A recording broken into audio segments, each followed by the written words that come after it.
Welcome to the new class. In this video, we'll study the next part of the adventure of Toto. Last video में हमने देखा था कि कैसे grandfather ने उसको टोंगा ड्राइवर से ख़रीदा था, फिर वो उसको दादी के से उसके प्रेजेंस का सीक्रेट बना के रखते हैं, फिर कैसे वो उनके रूम को ख़राब कर देता है. Then he takes him to Saharanpur जहाँ पे वो अपनी पेंशन कलेक्ट करने गए हैं. काफ़ी टाइम तक वो रिवील नहीं हो पाता है कि बैग में टोटो है, लेकिन लास्ट में जब टीसी टिकट चेक कर रहा होता है तो टोटो जो है अपना सर बैग से बाहर निकाल देता है और फिर टीसी उसको एज अ डॉग डिक्लेयर करके उससे ₹3 का फेयर भी ले लेता है. अब उसके आगे का पार्ट हम लोग इस वीडियो में देखेंगे. When Toto was finally accepted by grandmother, he was given a comfortable home in the stable where he had for a companion the family donkey Nana. फिर टोटो को जब दादी माँ फाइनली एक्सेप्ट कर लेती हैं तो टोटो को एक कंफर्टेबल घर दिया जाता है एक स्टेबल में, जहाँ पे उसका कंपेनियन था जो फैमिली का डंकी था, उसका नाम था नाना. नाना और टोटो को एक साथ एक जगह रख दिया जाता है ताकि वो आराम से दोनों रह सकें. On Toto's first night in the stable, grandfather paid him a visit to see if he was comfortable. क्योंकि उसकी वहाँ पे पहली नाइट थी स्टेबल में, तो दादाजी उनको देखने जाते हैं कि दोनों एक साथ सही हैं कि नहीं, मतलब टोटो को कोई प्रॉब्लम तो नहीं हो रही है. To his surprise, he found Nana without apparent cause, pulling at her halter and trying to keep her head as far as possible from a bundle of hay. फिर जब वो जाते हैं तो वो बहुत सरप्राइज़ हो जाते हैं. वो देखते हैं कि जो नाना है वो बिना किसी रीज़न के अपने जो उनके सर के पास जो स्ट्रैप बंधा रहता है, जो हम लोग हॉर्स वगैरह को कंट्रोल करने के लिए लगाते हैं, वो अपने हॉल्टर से अपने सर को बाहर निकालने की कोशिश कर रहा होता है और अपना सर जो वहाँ पे बंडल ऑफ हे रखा है, वहाँ पे जो भूसे का एक बंडल रखा है, उससे अपना सर दूर करने की कोशिश करता है. दादाजी को समझ में नहीं आता है कि ऐसा वो क्यों कर रहा है. Grandfather gave Nana a slap across her haunches and she jerked back, dragging Toto with her. He had fastened on to her long ears with his sharp little teeth. Toto and Nana never became friends. अभी तक दादाजी को समझ में नहीं आ रहा था कि आखिर नाना ऐसे क्यों बिहेव कर रहा है, क्यों ऐसे अपने सर को उससे निकाल के दूर रखने की कोशिश कर रहा है. बाद में फिर जब दादाजी देखते हैं तो उनको समझ में आता है कि ऐसा क्यों हो रहा है.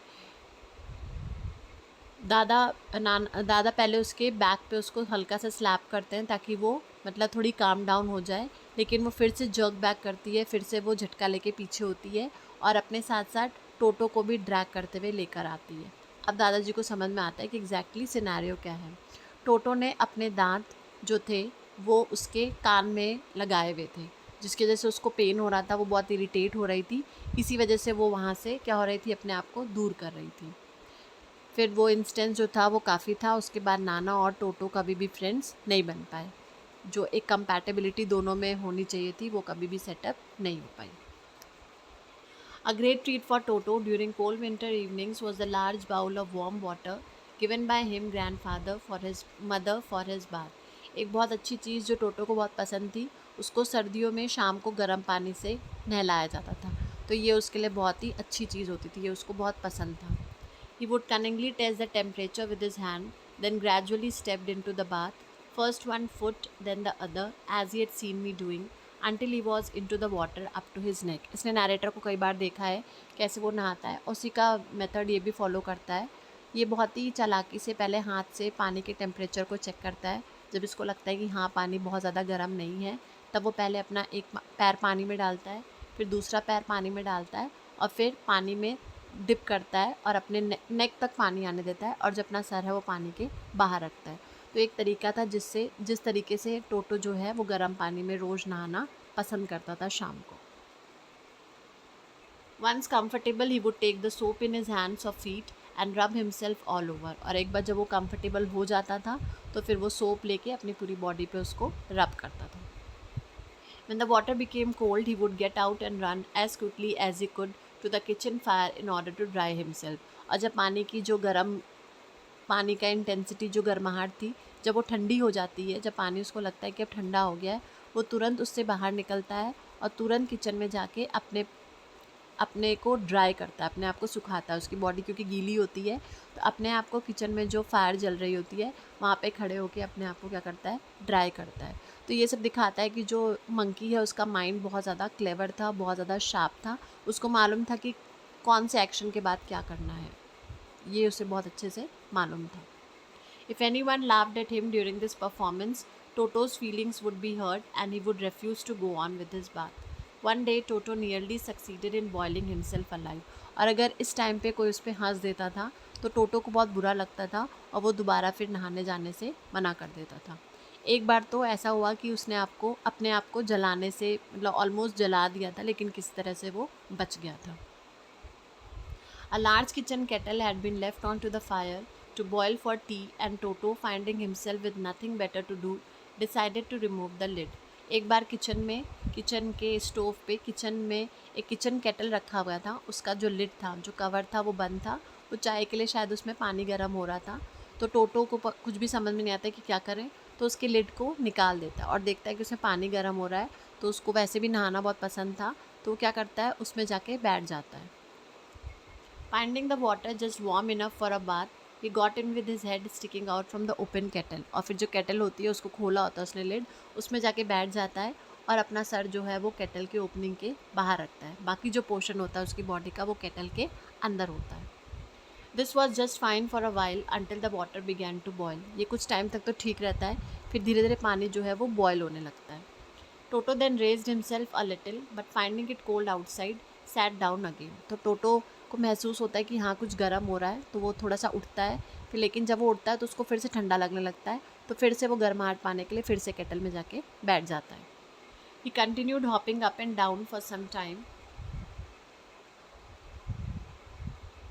until the grandmother howled, half boiled, took him from the kettle। एक लाइन मिस हो गई है यहाँ पे। यह है कि दादी जब वो इधर उधर हॉप कर रहा था तभी ग्रैंडमदर वहाँ पे आती है, उसको देखती कि वो यहाँ पे मतलब ऑलमोस्ट वो जलने वाला होता है, तुरंत उसको केटल से बाहर निकाल देती है।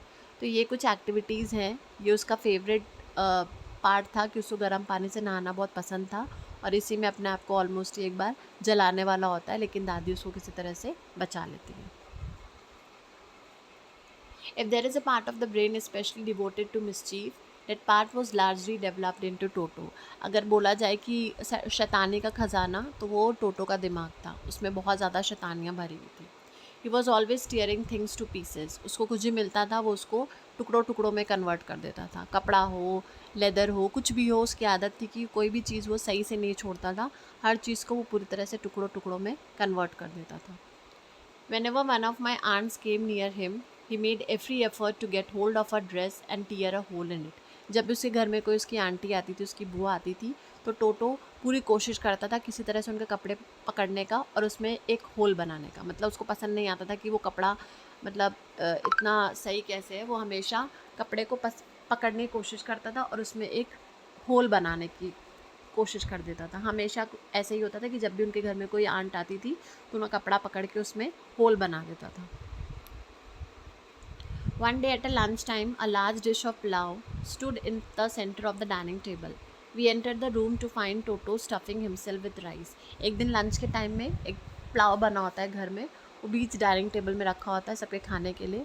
तो जैसे ही सब लोग एंटर करते हैं टू हैव देयर फूड, वो देखते हैं कि टोटो बैठ के अपने आप वहाँ पे आराम से खा रहा होता है। My grand mother screamed and Toto through a plate at her. ये देख के दादी माँ चिल्लाने लगती हैं, और जैसे ही वो दादी माँ का चिल्लाना सुनता है, वो जो प्लेट होती है वो दादी माँ पे फेंक देता है।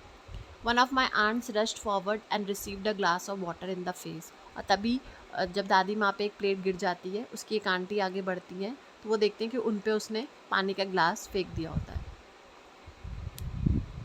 Toto picked up the dish of pulao and made his exit through a window. और टोटो अपनी प्लेट उठाता है और खिड़की से अपना बाहर की तरफ कूद जाता है।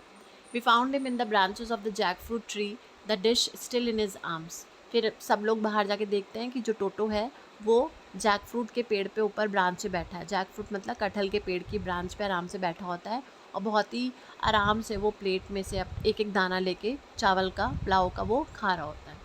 He remained there all afternoon eating slowly through the rice, determined on finishing every grain। पूरे दिन वो वहीं बैठा रहता है, एक एक दाने को वो उठा के खाता है, और उसने माइंड में शायद बनाया हुआ था कि उसको पूरा ये जो चावल है वो ख़त्म करना है।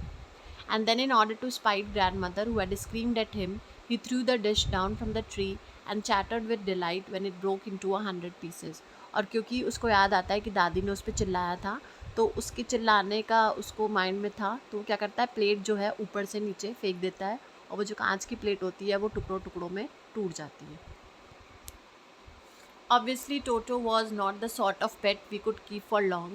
Even grandfather realized that we were not well to do and could not afford the frequent loss of dishes, clothes, curtains, and wallpaper. So, grandfather found the Tonga driver and sold Toto back to him for only 3 rupees. अब सबको समझ में आ गया था कि जो टोटो है वो घर में रखने लायक नहीं है, क्योंकि वो बहुत ज़्यादा फाइनेंशियली स्टेबल भी नहीं थे और घर में इतना नुकसान हो रहा था, कभी पर्दे, कभी कपड़े, कभी प्लेट्स वगैरह, तो बहुत ज़्यादा लॉस हो रहा था। इवन कि वॉलपेपर्स वगैरह भी उसने ख़राब कर दिए थे, तो बहुत ज़्यादा लॉस हो रहा था। दादाजी को भी ये चीज़ समझ में आ गई थी, तो फाइनली वो टोंगा ड्राइवर को ढूंढते हैं और वापस जिससे उन्होंने ख़रीदा होता है 5 रुपये में, उसी को सिर्फ 3 रुपये में क्या करते हैं, बेच देते हैं। तो ये एक स्टोरी थी टोटो की, किस तरीके से वो दादाजी की फैमिली में आता है। दादाजी उसको एडजस्ट करने की बहुत कोशिश करते हैं, लेकिन क्योंकि वो बहुत मिस्चीवियस है, बहुत ज़्यादा शैतान है, तो उसकी जो शैतानी है वो एफर्ट नहीं कर पाते हैं फैमिली वाले, और लास्ट में इवेंचुअली टोटो को टोंगा ड्राइवर के पास वापस भेज दिया जाता है। तो ये स्टोरी थी about a monkey whose name is Toto, a baby monkey.